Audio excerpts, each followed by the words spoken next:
কাজ শুরু করলো বিএসএফ। বিজেপি লাগাতারভাবে এই পুশব্যাক এবং কাঁটাতার দেওয়াকে কেন্দ্র করে বিএসএফ এর বিপক্ষে একাধিক পদক্ষেপ নিতে শুরু করেছিল। প্রাথমিকভাবে ভারত বুঝতে পারছিল না যে এই সমস্যার সমাধানটা কিভাবে করা সম্ভব, কারণ বিজেপি অত্যন্ত সুকৌশলে বাংলাদেশের সাধারণ মানুষকে বিএসএফ কে বাধা দেওয়ার কাজে ব্যবহার করছিল।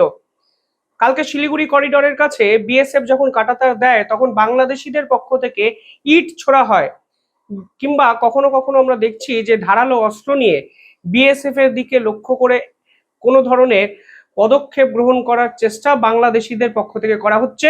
এবং আমরা কিন্তু খুব সহজেই বুঝে যাই এর পিছনে আছে বর্ডার গার্ড অফ বাংলাদেশের রণকৌশল।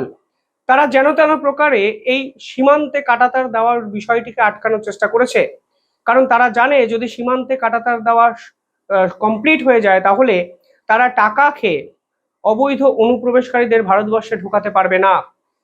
পরবর্তীকালে বিএসএফ আসরে নামে। 8ই জুন হাই ভোল্টেজ একটি মিটিং কন্ডাক্ট করা হয়, যেখানে বিজিবি এবং বিএসএফ এর পক্ষ থেকে টপ মোস্ট অফিসিয়ালরা সেই মিটিংয়ে পার্টিসিপেট করবে। আর সেই মিটিং এর আগেই কালকে মুর্শিদাবাদ থেকে 17 জন বাংলাদেশিকে পুশব্যাক করে বাংলাদেশে পাঠিয়ে দেওয়া হলো।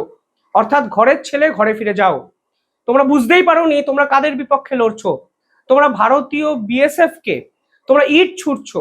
তোমরা জানোই না এই বিএসএফ বা ভারতীয় সেনা পৃথিবীর অন্যতম শক্তিশালী সেনা। তাদের বিপক্ষে রুখে দাঁড়ানোর ক্ষমতা বাংলাদেশের মতো ছোট্ট পুচকে রাষ্ট্রের যে নেই, তা তারা জেনেও এই ধরনের সাহসী পদক্ষেপ ক্রমাগত করছিল। যেই সাহসী পদক্ষেপের দিন শেষ, বিএসএফ এত বাধা বিপত্তি সত্ত্বেও 17 জন বাংলাদেশিকে মুর্শিদাবাদের সীমান্ত দিয়ে তাদের দেশে পাঠিয়ে দেয়। অর্থাৎ শুভেন্দু অধিকারী যেটি চেয়েছিলেন ঠিক সেরকম ভাবে অ্যাকশন এক্ষেত্রে বিএসএফ কিন্তু নিয়েছে। এবং ডিটেক্ট, ডিলিট, ডিপোর্ট, জাল আধার কার্ড, জাল ভোটার কার্ড, জাল প্যান কার্ড, এই সকল দিন শেষ। ডিরেক্ট অ্যাকশন, ঘরের ছেলে ঘরে ফিরে যাও। জেলে থেকেও ভারতীয় সম্পদ নষ্টের কোনো অধিকার তোমাদের নেই, তা বিএসএফ স্পষ্ট কালকে বুঝিয়ে দিয়েছে। 17 জন এতদিন হোল্ডিং সেন্টারে ছিল। এই হোল্ডিং সেন্টার তৈরি হয়েছিল রোশনবাগ বিএসএফ ক্যাম্প এর ধারে কাছে। কালকে এই ক্যাম্পে হস্তান্তর করা হয় এবং কোন সীমান্তে দিয়ে হস্তান্তর করা হয়েছে তা কিন্তু বাংলাদেশে পাঠিয়ে দেওয়া হয়েছে তা কিন্তু এখনো প্রকাশ্যে আসেনি।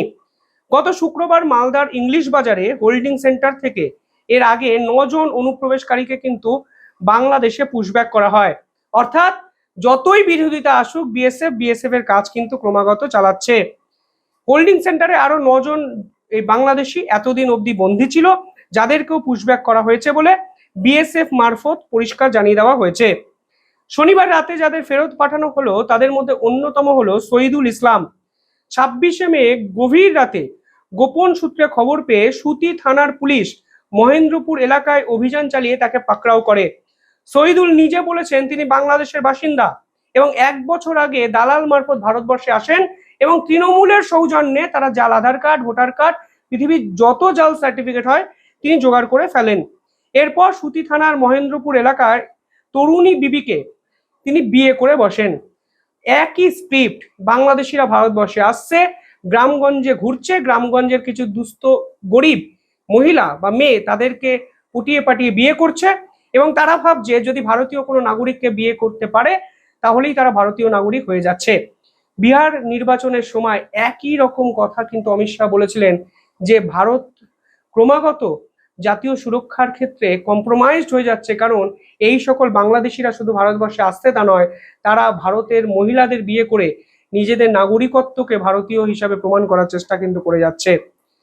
বাংলাদেশের শিবগঞ্জের কালীপুর এলাকার বাসিন্দা এই পার্টিকুলারলি শহীদুল, যিনি পুরনো যে নাম তার সেই সাকিনেই ফিরে যাবেন, তিনি কিন্তু বলেছেন ক্যামেরার সামনে। এছাড়া ঈদের আগে গভীর রাতে সীমান্ত পেরিয়ে বাংলাদেশে যাওয়ার সময় পুলিশের জালে ধরা পড়েন আরো 7 বাংলাদেশি। ধৃতদের বাড়ি বাংলাদেশের কুষ্টিয়া জেলার দৌলতপুর এলাকায়। তারা কেরলে পরিযায়ী শ্রমিকের কাজ করছিলেন এবং ঈদের আগে বিতপুর হয়ে সীমান্তের দিকে যাওয়ার সময় পুলিশ তাদের ধরে নেয়। তারপর হোল্ডিং সেন্টারে জায়গা পায় এবং 7 জনও পুশব্যাকের সৌজন্যে এখন বাংলাদেশে। শনিবার লালগোলা থেকে আরো 2 জন বাংলাদেশিকে আটক করা হয়। ঘটনাচক্রে সমস্ত কিছুই কিন্তু পশ্চিমবঙ্গের সঙ্গে জড়িত হয়ে যাচ্ছে। লালগোলা বলুন, নিমতা বলুন, আমাদের বাংলা যেন বাংলাদেশিদের একটি সেফ হাউস হিসাবে এতদিন তৈরি করা হয়েছিল মমতা ব্যানার্জির সরকারের সৌজন্যে। এছাড়া বিভিন্ন জায়গায় ধরপাকড় চলছে। লালকেল্লার পদ্মা ভবনের পাশাপাশি আরও হোল্ডিং সেন্টার তৈরি করা হচ্ছে, অর্থাৎ ডিটেক্ট, ডিলিট এবং ডিপোর্ট প্রক্রিয়া সম্পূর্ণ নির্বিঘ্নে শেষ করার জন্য বিএসএফ এবং পশ্চিমবঙ্গ সরকার একত্রে কাজ করছে, তা কিন্তু পরিষ্কার।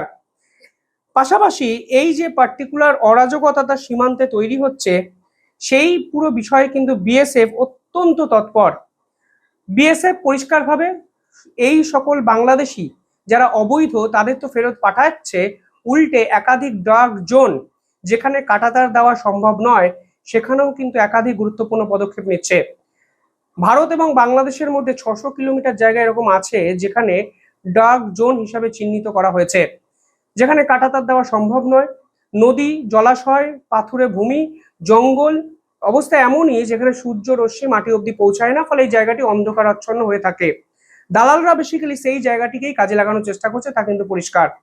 ফলে সেই জায়গাতে থার্মাল ডিটেকশন লাগানো হচ্ছে, ফলে কোনো অবস্থায় যদি কোনো মুভমেন্ট ওই জায়গায় তৈরি হয় তাহলে বিএসএফ এর মনিটরে কিন্তু সেটি ধরা পড়বে। রেডিয়েশন ওরিয়েন্টেড একাধিক পদক্ষেপ নেওয়া হয়েছে, ফলে কোনো অবস্থায় যদি ওই জায়গায় কোনো অবৈধ অনুপ্রবেশকারী দালাল মারফত ভারতে ঢোকার চেষ্টা করে তাহলে কিন্তু তার ছবি বিএসএফ এর ক্যামেরায় উঠে যাবে।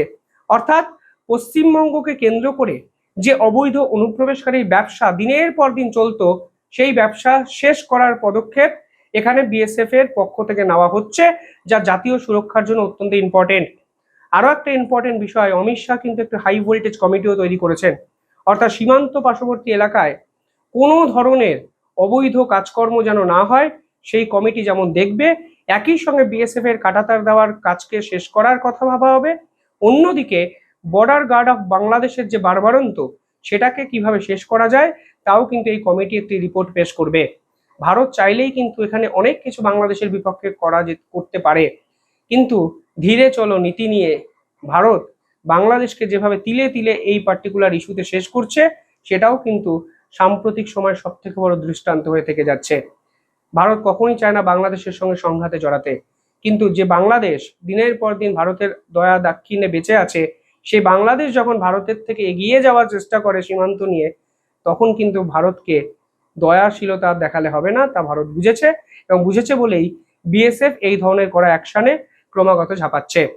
আপনারা কিভাবে দেখছেন পুরো বিষয়টি কমেন্টে জানাবেন। দেখতে থাকুন দ্য ইন্ডিপেন্ডেন্ট বেঙ্গল। ধন্যবাদ।